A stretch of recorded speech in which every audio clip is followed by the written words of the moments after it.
Bismillahirrahmanirrahim. Assalamu alaikum. This is Raja Umar on my channel RU Speaks, and you are learning with Raja Umar the subjects of Pakistan studies, both components, history, geography, and IGCSE global perspectives as well. So we are discussing the topics related to history these days, and in the last session we talked about the Minto Mawleh reforms, Lucknow Pact, Rowlatt Act, and Amritsar massacre. Now we are moving forward towards the next phase or the next events happened in the political history of the subcontinent. We're going to talk about the Montague-Chelmsford reforms of 1919 along with the Khilafat movement. So these two events we are going to explain today with the help of certain past paper questions as well. So the answers to those questions will be available in the description of the video. So download those questions and prepare yourself accordingly. So do not forget to subscribe my channel RU Speaks, as Raja Umar speaks only and only for you. So now starting our topic today. So here is the presentation related to the Montague-Chelmsford reforms of 1919. These were the official second reforms presented by the British government for the locals over here in the subcontinent, and we have already studied the previous one, that is the Minto Mawleh reforms of 1909 in our previous lesson. So the background, first we are going to study that what was the background of these reforms of 1919. In November 1917, Viceroy of India Lord Chelmsford and Secretary of the State for India Lord Edward Montague carried out a fact-finding tour of India. They visited across the subcontinent to find out that what sort of political issues are there and how to sort them out with the help of bringing certain reforms in the subcontinent. So in July 1919, Montague-Chelmsford report was presented, and they highlighted all those points which were required for the sake of the smooth governance of the subcontinent at that time. So what did they present in those reforms in the form of the proposals, that what they brought forward for the people of the subcontinent in the form of their political rights over here in the subcontinent? Now the proposals: number one, Legislative Council would be known as Legislative Assembly. You can say just the change in the name. Previously it was known as the Legislative Council. Now they started naming it as Legislative Assembly. Point number two, Legislative Assembly would have 145 members, from which 103 would be elected for 3 years. So it means that the remaining, you can say 42 members, they would be the permanent members, and they were supposed to be all British. So 103 would be elected for the term of 3 years, and remaining 42 would be the British permanent ones, and total 145 members of the Legislative Assembly. Legislative Assembly would hold separate electorate for Muslims, Hindus, and Sikhs. So it means that now the Sikhs, the third largest community of the subcontinent, they too got the right of these separate electorate in these reforms. Previously, in the Minto Mawleh reforms, only the Muslims were awarded with the separate electorate. It means that the Muslim candidates could be able to get the votes of the Muslim voters only. But now this was for Sikhs as well. So it means that now it was a chance that now Sikhs would be in the assemblies as well, because of the Sikh voters would be electing their own representatives. The Council of State would have 60 members, 33 would be elected. Council of States, I mean the council which is responsible for the administration to govern the whole of the state. And then the Council of Princes, I mean there were about 460 princely states over here in the subcontinent. To look after the matters and the affairs of those princely states, 180 members council was made, that was known as the Council of Princes. No power, just talking shop. They had no real power to bring out their points to be the part of the legislation or the lawmaking. They were just the people who could discuss the issues, but they were not supposed to present these suggestions towards the British government. So it means that it was a sort of useless council. So role of central administration was further restricted by the power of Viceroy, who could pass any law if he felt it was necessary for India's safety. So whatever the legislation was to be done by these councils, the Viceroy could simply veto that legislation and could annul or could cancel out those laws which were made by these councils in the upper phases, as it still shows that Viceroy was still very much powerful, and the British government was not in a frame of mind to give any sort of concessions to the locals, even after presenting further concessions in the form of the reforms of Monte-Clemsford of 1990. Executive Council was made for only nominated members, though 3 were now to be Indians. So no elected but selected Executive Council, and all members of the Executive Council, you may say that the ministers, in one sense, ministers of the Viceroy, they all were selected. They were not elected people from the subcontinent, or they were not got the people representation, but they were selected directly by the British government. And however, 3 out of them, they were now the Indians, the locals. So point number 7, the British extended the voting rights to 2% population of the subcontinent. So it means that it wasn't meant for, if only 2% people of the subcontinent were given the right to vote, that was nothing in one sense. So they introduced another very important factor, that was diarchy. What is meant by diarchy? They introduced a system of devolution of power among the center and the provinces. This system was introduced to give the provinces more autonomy, more internal independence, as I talked in the last lesson as well. Internal independence, that they were given certain departments to look after, as they were given the rights to look into those matters, and the central government would not be interfering in those. To be controlled by a central executive council, you can say the federal government would be controlling these departments: law and justice, police department, law and order, revenue, finance, power sources, whatever is being generated over here, press and publications, and control executive council and provincial governments. Now, talking about the provincial councils, what departments would come under the powers of the provincial governments? The local government system, education, public health, public works, forests, and ministries responsible to legislative council. So all these things, they were given to the provinces, that they are responsible to control these departments, and the central government was responsible to look after these. So still you can see that the major ones, the British government took the major ones in their control. So again, the softer ones, the least important ones, they were given to the locals to look forward. So this is how they introduced this new system of diarchy. So reactions of Indians over the reforms, that what the people started thinking about, that how these reforms were good for them or not. They were bitterly disappointed. They were looking for more and more concessions in these reforms, but eventually they didn't get anything. So because the outcome was not the much they were expecting, so it means that they eventually thought that these reforms were of no personal or no real benefit for them. So supreme power was still the Viceroy, as I said in the previous slide, that even after law making by the councils or the legislative assemblies for the people of the subcontinent, still the Viceroy had the right to veto those laws and to cancel or to annul those. So no real provincial autonomy was given through transferred subjects. As I told you that the softer subjects were given to the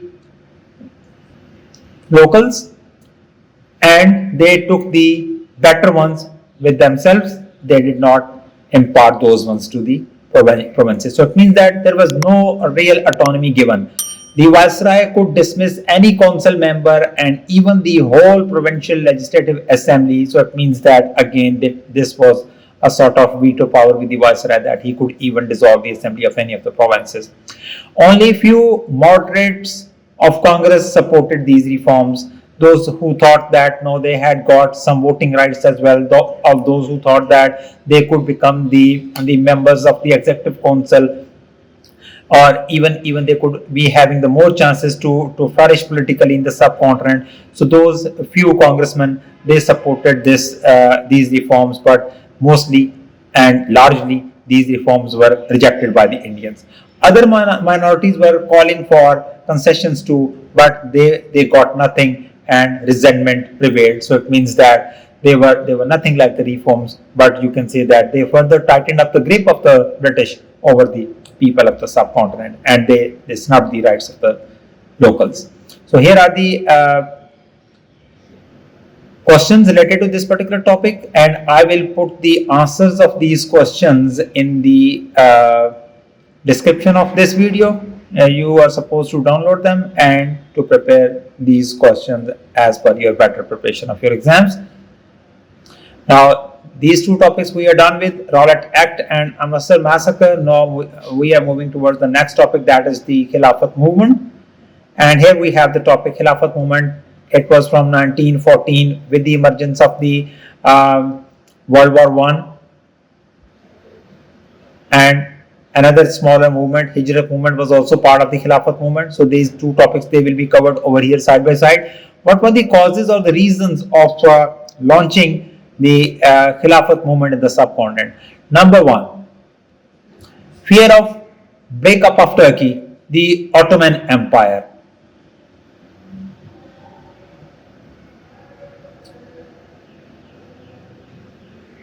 So if I show you the map of Ottoman Empire,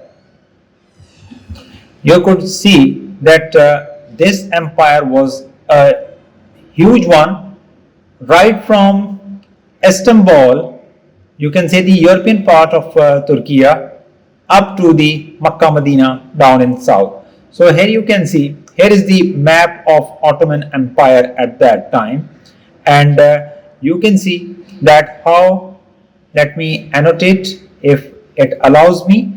You can see that it was having the larger part of the subcontinent. Here you can see the Istanbul, the city of Turkey these days, and Anatolia. At that time Turkey was known as Anatolia. Then you can see Syria. Damascus, the capital of Syria, is over here, the part of the Ottoman Empire. This dark brown color, whole dark brown color, was the Ottoman Empire in the year 1914. Here you can see given over here in the key. And the lighter brown colored was the boundary of the Ottoman Empire, and in the year 1683, when it was a great empire over here. So here you can see that Baghdad, the capital of Iraq, and then Jerusalem, Bait al-Muqaddas, Palestine, and here you can see Medina and Makkah. They were also the part of the Ottoman Empire at the time of the World War I and 1914. So you can see that it was a big empire. Turkey, current Turkey, Syria, Iraq, and Palestine, and some parts of Saudi Arabia. So it was a big empire. So this particular Ottoman Empire was favoring Germans in the World War I, and when the Germans were defeated in 1918 and the Treaty of Versailles were signed, then the British and the Allied forces, they started disintegrating the losers, those who were defeated in that war. So it was a fear that the Ottoman Empire would be broken down and would be disintegrated. The Muslims of the subcontinent, they launched Khilafat movement over here in the subcontinent to protect that Khilafat. So fear of breakup of Turkey, the Ottoman Empire, to save the Khalifa of Turkey, as he was really very respectful for the Muslims, as he was the protector of the Muslim holy places, all, I mean, Qibla Awwal, Baitul Muqaddas, Palestine, Al Aqsa Mosque, and on the other hand, Makkah and Medina as well. So, believing that he was the protector of the Muslim holy places, so to protect the Khalifa over there in Turkey, the Muslims launched the Khilafat movement over here in the subcontinent, because he was the symbol of Muslim unity across the globe. Point number 3, Muslims mistrust of West, Afghan and Persians. As you know that the British Prime Minister Ramsay MacDonald, he announced that the Austria would be getting the justice, and Poland as well, and the Ottoman Empire as well. So Muslims started thinking that now the Ottoman Empire would be disintegrated, as they had already integrated the other two empires over there in Europe.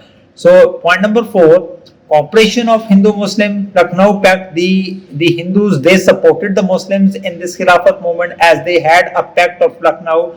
So keeping in view that pact, they supported one another, and non-cooperation movement, Muslims supported the Hindus in their non-cooperation movement. So next point, British captures Turkish Empire. This included Makkah, Medina, launched to protect these areas, as they were really sacred for the Muslims across the globe, the Muslim holy places. So for the protection of the Muslim holy places, this movement was launched over here in the subcontinent. Sultan of Turkey was dethroned, immense figure of Muslim world. This is what I've said, that the Muslims of the subcontinent, they wanted to protect the Khalifa. Germany and Austria had been punished through several treaties. Worries about Turkey being treated in the similar manner. That's why the movement was launched in the subcontinent. The Muslims supported the British, but did not wish to fight against their own Muslim brothers. So deserted some Muslim leaders, thought that Indian Muslims would also be punished through these reforms. British had previously promised good treatment of Turkish Empire, but eventually they started thinking to disintegrate the Turkish Empire, the Ottoman Empire. So just to perceiving that fear, the Muslims of the subcontinent, they launched this movement in the subcontinent for the protection of the Muslim Ottoman Empire in Turkey. Hindus supported the Muslims, but wanted self-rule, and they wanted the passive protest without any violence. So they were with the Muslims, but with little heart.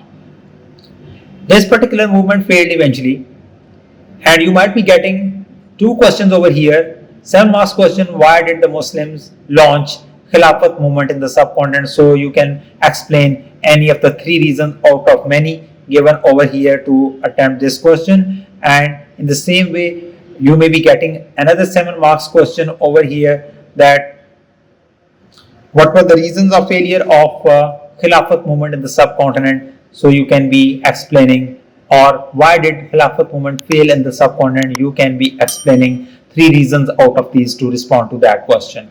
Number 1, aims of Hindus, Gandhi, self-rule, and Chori Chora incident. Chori Chora incident, that it turned violent, and in Chora Chori the police station was burnt, and many of the policemen, they were burnt alive over there in that incident, and the whole of the Khilafat movement turned violent, and this went against the philosophy of Mr. Gandhi, that he wanted that the whole of the movement, or whole of the protests should remain passive, should remain unviolent. But when the violence started, he put himself aside and came out of the Khilafat movement.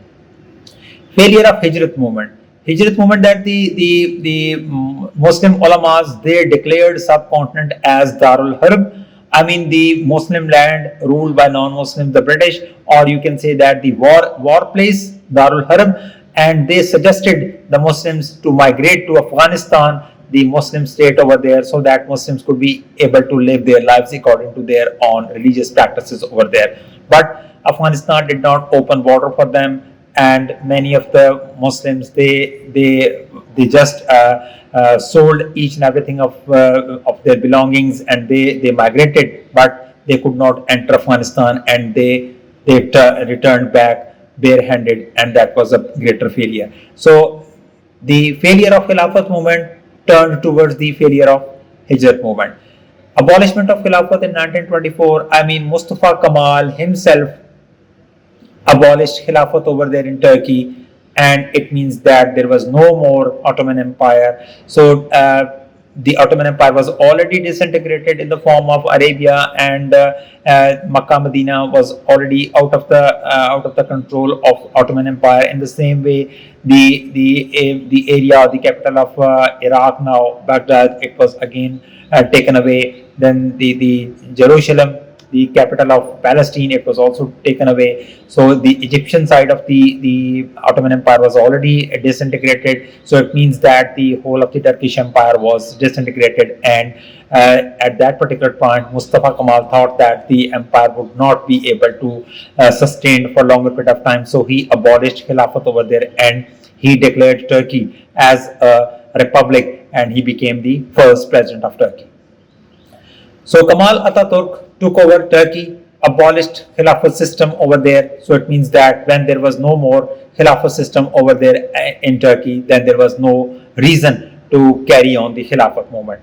Delegation of Muslim members under Maulana Muhammad Ali Johor's demand regarding Turkey were not accepted by the British government for the sake of the protection of Khilafat. So in this way, this movement failed. British policy of repression against supporters resulted in 30,000 arrests across the subcontinent, as the Muslims were protesting across the subcontinent for the sake of the protection of Khilafat. But when they thought that no, the Khilafat would not be there, then many of the arrests were done, and 30,000 people across the subcontinent, including the Hindus, those who were supporting the Muslims in Khilafat movement, but because of the Lucknow Pact, they were arrested, and this policy further tightened up the grip of the British on the subcontinent. Prominent leaders, Ali brothers, Maulana Muhammad Ali Johor and Maulana Shaukat Ali, both brothers, they were arrested, and there was no one as the backup leadership to look after the affairs of the movement. So it was on the cards that the Khilafat movement failed. So Gandhi's non-cooperation movement spilled over to violence, Chora-Chori incident, thus ended non-cooperation movement. So as I told you that Gandhi put him aside out of this movement, and the Khilafat movement was over. Point number 8, disunity among the aims. Hindus wanted self-rule, the Muslims wanted the protection of Khilafat over there in Turkey. So with the different aims, it was difficult to achieve anything. So that was the main reason of the failures of Khilafat movement. Why was the Khilafat movement important? Again, you may get a 7 marks question over here. This united the Muslim Hindus against the British rule because of the Lucknow Pact. They came up tactically to work together. Muslims realized that they have political power and can fight for their rights, as they came up in larger number for the sake of the protection of Khilafat over there in Turkey. So it means that they became active in the politics of the subcontinent by launching the protests against the British regarding the affairs of the Khilafat movement. Point number 3, Muslims realized that they cannot rely on Hindus or British, brought them closer to Pakistan. As you know that right at the peak of the movement, Hindus put themselves aside after the Chora-Chori incident, and British, they were already against this movement. So Muslims thought that they could not rely on the Hindus, not on the British, so they should have been moving all alone towards the protection of their rights, and this led them closer to independence. They were much closer to achieving Pakistan. So what were the effects of this movement? Because of the failure of Khilafat Hijrat movement, Muslims lost their jobs, property and education. As I said that the Muslims, they moved towards Afghanistan on the advice of certain religious scholars and ulamas that this land was not suitable for them to live on. So why not to migrate towards Afghanistan? But Afghanistan did not allow the Muslims to enter. So they came back barehanded, and they had lost their jobs, they had lost their property, and they had lost everything they left with. So communal violence, different options on point number two, communal violence and different opinions on self-rule. Muslim wanted the self-rule in some other way, but the Hindus, they wanted self-rule in some other way. So that was the different sort of ball game for both. So successes of Khilafat movement, precursors to independence, getting closer to independence, large-scale Hindu and Muslim nationalist feelings went for self-rule. Now the movement started a further acceleration in the subcontinent. Muslims learned political strength and how to do large-scale movements, unlike small previous methods adopted. So now they were in a situation to have a greater and larger movement. The Hindus' withdrawal from the movement gave clearance to the two-nation theory. Now Muslims started thinking about their own identity, their own rights, and their own political strength, rather than focusing or looking towards the British or the Hindus. Now failures, it deteriorated the Muslim-British relations on a large scale. Political demands from reforms, acceptance unlikely. Now it was really very much clear that the British would not be giving any concessions to the Muslims, as the Muslims had launched a huge movement against the British. So many Muslims migrated to Afghanistan, came back to economic misery. The failure of Hijrat movement. The Muslims pulled children from schools, weakening education of the Muslims community. Turkish Kemal Atatürk himself abolished the Khilafat, so there was no reason to carry on the Khilafat in the movement in the subcontinent. Reasons of Hijrat movement, why was it launched? Again, you may get a 7 marks question that why was Hijrat movement launched in the subcontinent? Some Muslim leaders like Maulana Abdul Kalam Azad believed that India was Darul Harb, the war place, or the Muslim land ruled by the non-Muslims. So it was more likely to migrate towards Afghanistan, but Afghanistan never allowed. Leaders of the Khilafat movement realized that British would not accept demands, so to pressurize British and ruin their international image, the Muslims should be migrating towards Afghanistan. Muslims who migrated were not in good economic condition and were promised fertile land in Afghanistan, but they got nothing. Reasons of failure of Hijrat movement. Muslims who migrated could not enter Afghanistan because Afghanistan closed its borders, so they were forced to return back. The movement itself was very ill planned. No leaders were leading them. No Afghan government consulted before the launch of the Hijrat movement, so that was a great failure. Jinnah did not believe in this movement, saying that politics should remain in India rather than dragging it to Afghanistan or any other country. So these were the reasons of failure of Hijrat movement. As I told you, you may have another 7 marks question over here, that why did Hijrat movement fail? You can explain these 3 reasons in 3 separate paragraphs to respond to this question. So you will be getting the answers of these questions in the description of this video. So this is over for today, and inshallah we will talk about the further topics of history section 2, that is right from daily proposals and then to Simon Commission. So this is over from my side today. Do not forget to subscribe, watch, like, comment and share my channel RU Speaks, as Raja Umar speaks only and only for you. Up till the next lesson, thank you so much. Allah Hafiz.